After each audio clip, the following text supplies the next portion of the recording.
So the Patreon memberships, all of that money will go exclusively towards getting their kibble, their antibiotics for open wounds caused by migrating roundworms, and their dewormer. I always get the Safeguard liquid dewormer. It's concentrated, so it's the most economical way to go. See how this one's carrying his foot or her foot?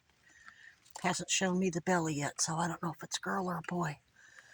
But her babies are going to be easy to identify because this one is very light in color like her. And then there's a middle and a dark. So they're going to be, oh, look at that. I'm going to name this one Little Bear for now because it looks like a little teddy bear.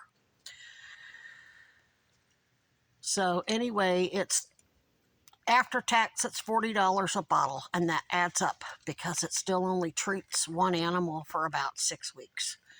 And I have, as you can see, I've got 6 cubs here right now. But Lulu was here earlier with her 4.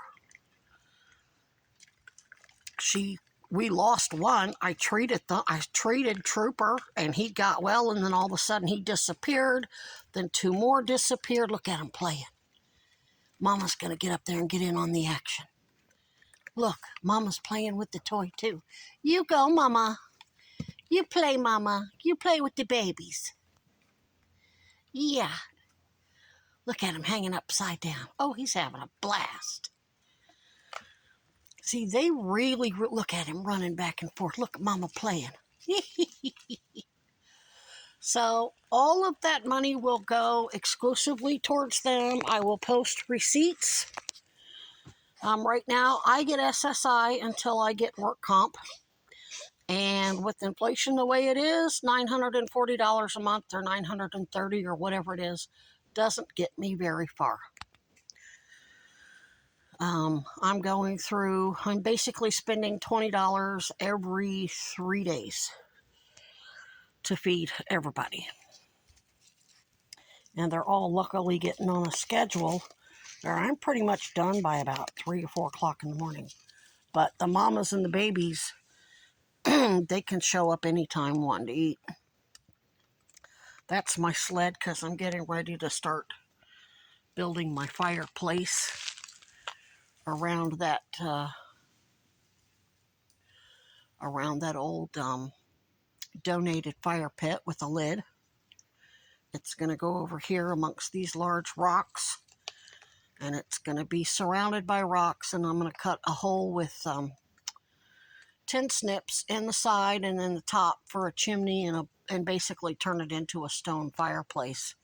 But a rocket stove because it'll have ventilation on the bottom. And I'm going to get a big oil drip pan. That's going to be about $20 from AutoZone to put underneath of it so I can just pull it out, empty it, save the soot ash, which I dump around. I just dump it right. I mean, ashes to ashes, dust. So I'm going to get that done. This is all kindling. Birch, pine. But I've been collecting rocks. I got tons of rocks that are going to be carefully placed around that, but not permanent. I mean, it will easily be taken out of here. But that will create thermal mass heat. That will keep me actually warm. And then there will be a bushcraft firewall, or what's called a fire reflector wall, on the 3 sides, which will also be partially stone. Because the wood will eventually dry out and then it won't really reflect the heat, whereas the stones will not only absorb it, it'll put off heat over a period of time. And I'm going to need that. And my new shelter is going to be over here away from this horrible widowmaker right there.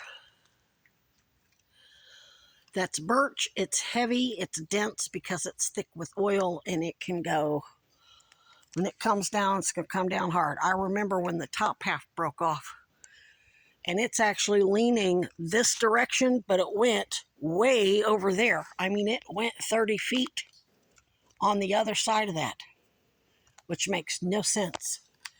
It depends on See, when the wind blows, one of those branches on the other trees will smack it, and you never know which direction it's going to come down because you don't know which way the wind is going to smack that and then bring it down. So I'm just going to get the hell out of its way altogether. Yeah, you're eating up what the babies didn't eat, huh?